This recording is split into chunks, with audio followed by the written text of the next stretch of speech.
This is the Dodgers Postcast, your instant game reaction for the Los Angeles Dodgers, part of the Locked On Podcast Network. Your team every day. Hello and welcome to the Locked On Dodgers Postcast on the Locked On Dodgers YouTube channel. I am Pete Fox, covering sports in LA dating back to 2007 for ESPN LA and NBC Sports Radio.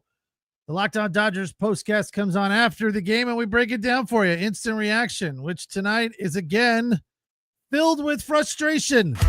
This is what you'll be talking about. From a positive perspective, at least the Dodgers found some offense, hit some home runs, plated some runs, got on the board, made it interesting, rallied, but lost because the pitching staff let them down. They've now lost 5 consecutive at home for the first time in 7 years.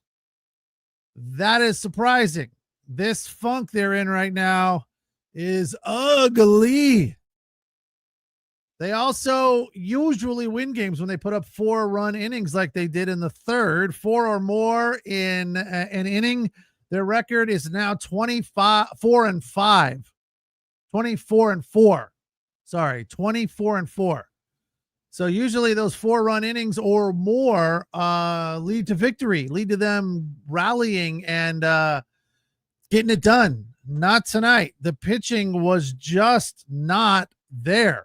And they got to Freddie Peralta in spite of the fact that he gets the win. He went 5, gave up 4 runs on 5 hits, only struck out 4 and walked 3. But the Dodgers bullpen, aside from Dreyer and Bonda, Tanner Scott was okay in the 9th, but Kasparius gave up 2 runs on 3 hits. Trevino 1 run on 2 hits, a home run, and Sheehan 5 runs on 7 hits. And it was kind of a gut punch right after the Dodgers fell behind 4-0. They rallied with 4. We'll get into that specific frame here in just a second because it was exciting. And again, as Oral Hershiser mentioned, nice to see the rallying, hot-hitting Dodgers again, something we haven't seen in a while where the offense came to life. But come right back in the top of the 4th inning, and Collins homers to right 363 feet to give the Brewers back the lead. Now, that wouldn't be the game-winning RBI, but in my opinion... Time to reveal where the game was won or lost. It's the turning point. I think that was it right there. Again, they went ahead 5-4, added another one. The Dodgers scraped a bunch more across, a few anyway, to make it a 1-run ball game as they lose 8-7. I don't know if we've mentioned that officially yet, but 8-7 the final as they rallied in the 8th with homers from Tommy Edman and Miggy Rojas to make it a 1-run ball game. But as far as that home run from Collins in the 4th after they tied it at 4, that to me is where the momentum kind of shifted back in favor right away to the Milwaukee Brewers. That was definitely a gut punch. And then in the 6th, they added one more on a double from Durbin, who got the 2 RBI last night for them, scoring Collins. So those 2 guys, Collins and Durbin, both had another big night. But I guess we can look at this and say at least the Dodgers found some offense. In the 3rd, Miggy walked to lead off. Then Shohei on a first pitch changeup blasted one, a mammoth shot to left center, 448 feet, his 33rd of the year. Then Will Smith singled to right. Freddie had a really nice at bat, patient, not swinging at bad pitches, not trying to make something out of nothing, drew a walk. Then Teo also very nice at bat, patient, loaded the count went full. He got a 3-2 fastball and he ripped it into the right center field gap to score Will Smith. And a wild pitch scored one more. This was also kind of a groaner, a gut punch, if you will. At that point, they had a runner on 3rd with nobody out. And then the Dodgers got 2 quick outs Tommy Edman, 0 for 29, which he finally broke out of with a single in the 6th, and then a home run in the 8th. So at least he found a little bit of offense. But yeah, they just left too many ducks on the pond with no outs. Hit a fly ball, put the ball in play, have a different approach at the plate, put some wood on it, be a little bit more patient. But it didn't work out that way. So they at least tied it, but I felt like that was also a crucial turning point in the game for the Dodgers, where they could have taken the lead. They could have added on, but they didn't. In the 6th, that Tommy Edman 1-out single made him 1 for 30. Then Hae-Sung Kim, a strikeout. Miggy singled. And then Ohtani duck snorted one to left field, going the other way to score Tommy Edman. That made it 6-5. And then Will Smith grounded out. So it seemed like every time they kind of got something rolling with a good opportunity, they would flame out. So it's there's some positive here, but still it's a frustrating loss. The Brewers have now won 9 in a row, 5 in a row against the Dodgers. And yeah, the unfortunate part tonight was the pitching just let them down. In the 3rd, it was an ugly start, a triple on a 4-seamer, like all of the pitches that the Brewers capitalized on were bad pitches in bad situations. Bad meaning too much of the plate. They left up in the zone early in the count. They were just not throwing tactical pitches at the right time. Anytime there was a breaking ball up in the zone, the Brewers were all over it. In that 3rd inning, again, a triple on a 4-seamer over the middle of the plate, followed by a single, then a walk, then a 2-run double on a hanging breaking ball, and a single to right on a slider up. 5 in a row. That was part of that 4-0 rally there for the Brewers. So the fact that Dodgers got to Peralta is something, because he shut him out on July 7th in Milwaukee over 6 innings. So, at least there was something there. But again, just not enough. Not enough. Some good news. Max Muncy's taking ground balls, and Blake Snell is getting ready for a rehab assignment. So Emmett Sheehan just didn't have it tonight. Started off okay. Got a K in the 1st inning. Had 3 on the night total. 1st inning was okay. 2nd inning was okay. And then the 3rd, he just absolutely fell apart. Jack Dreyer came in for 2 solid innings. Kasperius gave up 2 runs on 3 hits over an inning and a 3rd. Bonda, 2/3 of an inning, but even though he gave up he gave up 1 hit, it was charged to Kasperius. It would have been really nice if he could have gotten out of that frame. He gave up 1 hit that turned into an RBI after a big K to get Yelich. But Vaughn, an RBI single with a bell tie breaking ball. Again, the breaking balls were just wrong place at the wrong time, right over the middle of the plate. And the Brewers came to play. I mean, the Brewers now have a better record than the Dodgers, or the same record, I think now. Yeah, 58-40.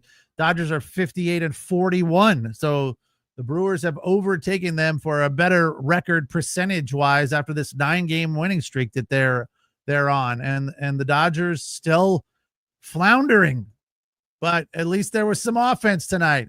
Is it okay to find silver lining here? I haven't really dug into the comments. Bruce says, I'm not a fan of Sheehan. Well, he's been good up until now. So, yeah, I guess that is a prisoner of the moment comment right there, because we're all a little frustrated with him tonight, especially. The pitching was, again, up and down, inconsistent. Yankee fan here.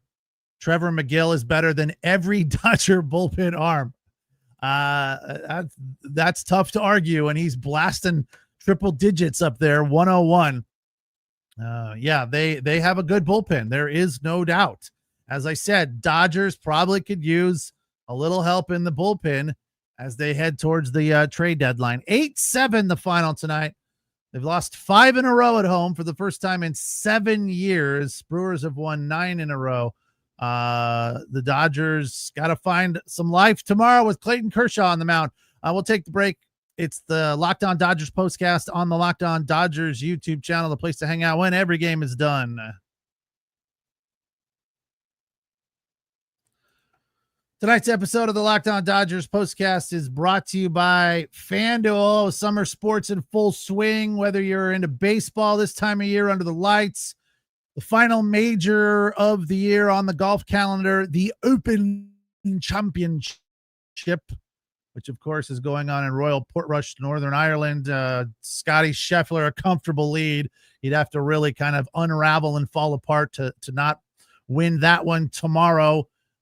There's a lot of high stakes action out there for you, and FanDuel is the best way to make every game or match or round of golf even more exciting. You're already following the action. Why not make it a little bit more thrilling with FanDuel? You can get in on the game while your friends are getting sunburned at the beach.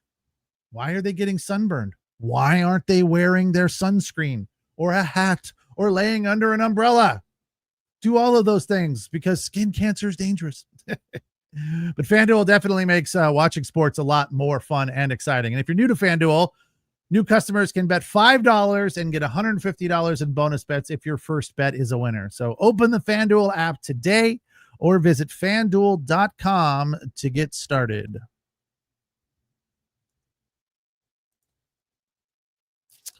Dodgers lose a tight one, 8-7, a scrappy game that saw Tommy Edman break out with a home run and a base hit.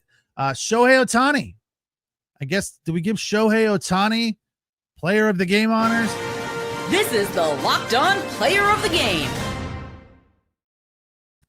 Yeah, I mean, that home run from Shohei Ohtani, 2 for 5 on the day, 443 feet, ties his longest homer of the season. He had 3 RBI. So, yeah, Shohei Ohtani, the player of the game for the Dodgers. That's always nice to see. Pair of hits for Will Smith, batting average at 324. Freddie, 0 did score a run after walking. Teo 1 for 4 with an RBI. Pages is going through it right now, 0 for 4. Conforto, the first real hit of the game for the Dodgers, although they gave the first hit to Will Smith. I don't know how. That was absolutely an error by Vaughn at first base. Should have dug that out. Freddie would have dug it out, but they gave it a hit to Will Smith there. But Pages, 0 for. Conforto had a hit. Ruiz came in as a pinch hitter and launched one deep to center field, but not quite enough. Tommy Edman, honorable mention, 2 for 4, 2 runs scored, a hit and a home run.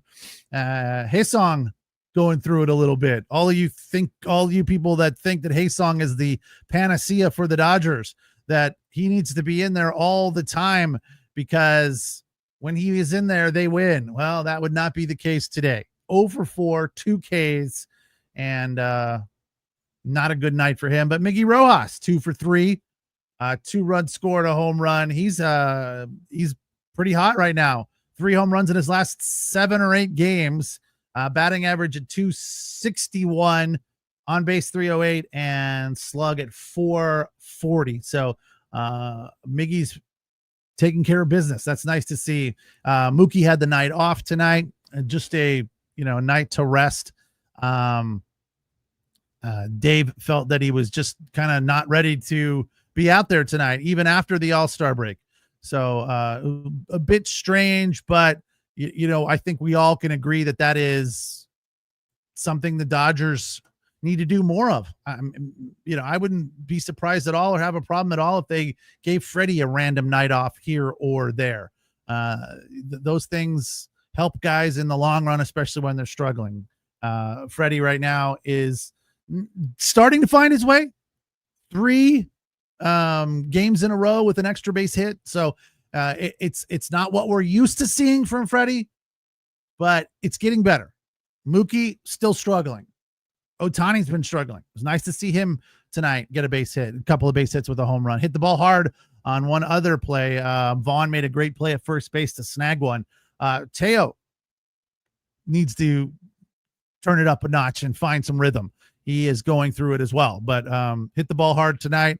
And we talked about this briefly last night, and it came up in the broadcast tonight as to who the Dodgers kind of need to turn to find some energy and momentum. And both Joe and Oral thought that Teo is kind of the emotional leader of this team. And when Teo is not himself and not his vivacious, outgoing, energetic personality, the Dodgers as a whole are trying to find a person to step into that role. And, it potentially is one of the reasons that they're struggling, is because Teo is struggling. So, they were basically saying that when he starts to find his way a little bit more, hopefully he'll be a spark for the entire team. Because last night I was kind of speculating. I don't know who needs to step up and kind of, light a fire under this team right now. And without a doubt, yeah, Teo could be that guy. Unfortunately, I don't know that I agree with them that it has to be tied to his performance, right? Because you don't have to only lead by example. There are other ways to lead and get your team fired up and inspired. He can do that just by his attitude and his actions.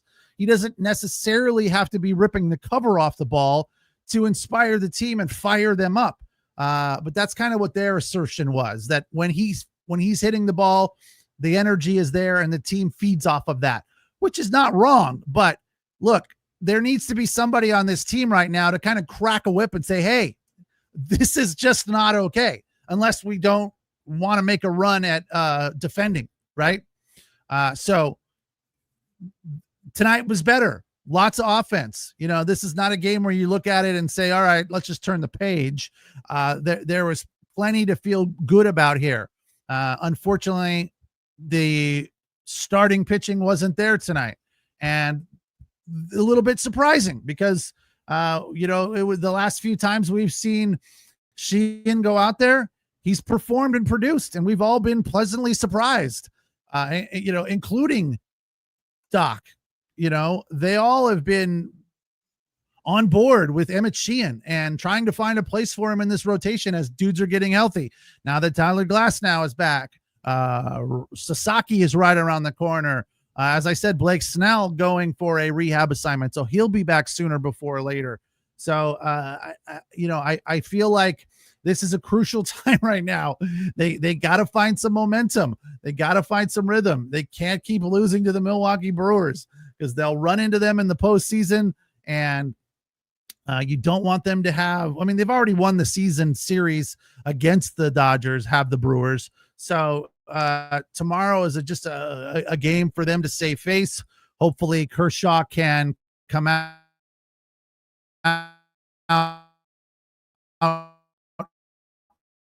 and get a win and not get swept. So that's what we're looking for tomorrow. And then we'll turn the page on this series and get ready for the Minnesota Twins, which is a little bit more of a winnable series as they're not quite as red hot as the Brewers are right now, who are again 58-40, 25-23 on the road after the 8-7 win. Dodgers fall to 58-41, 33-19. Again, Kershaw Day tomorrow, first pitch at the Ravine, 1:00. We'll be here on the Locked On Dodgers YouTube channel to break it down right after it is over. I love it when Yankee fans start throwing around how many rings they have. Talk to me when the Dodgers have 27 rings. Okay. Yeah, that's never going to happen. So I guess we'll never be talking. All right. That's like Laker fans when they start yelling at Clipper fans. Oh, talk to me when you have 17 rings. It's never going to happen. Okay. Yeah. Historically, your franchise is better than ours. Okay. Great. You win. You want a cookie? What? I appreciate Yankee fans coming in, though. Thanks for doing that. 99/22. That's going to do it for me. We'll be back tomorrow again, right after the game is over. It's the Locked On Dodgers postcast. We come on the Locked On Dodgers YouTube channel and break it down for you. Instant reaction. Don't forget to check out the Locked On Daily Dodgers podcast Monday through Friday with Travis Rogers right here on the Locked On Dodgers YouTube channel. Thanks for watching. Thanks for listening. And of course, as always, thank you for your comments. Take care. Have a good night. We will talk tomorrow.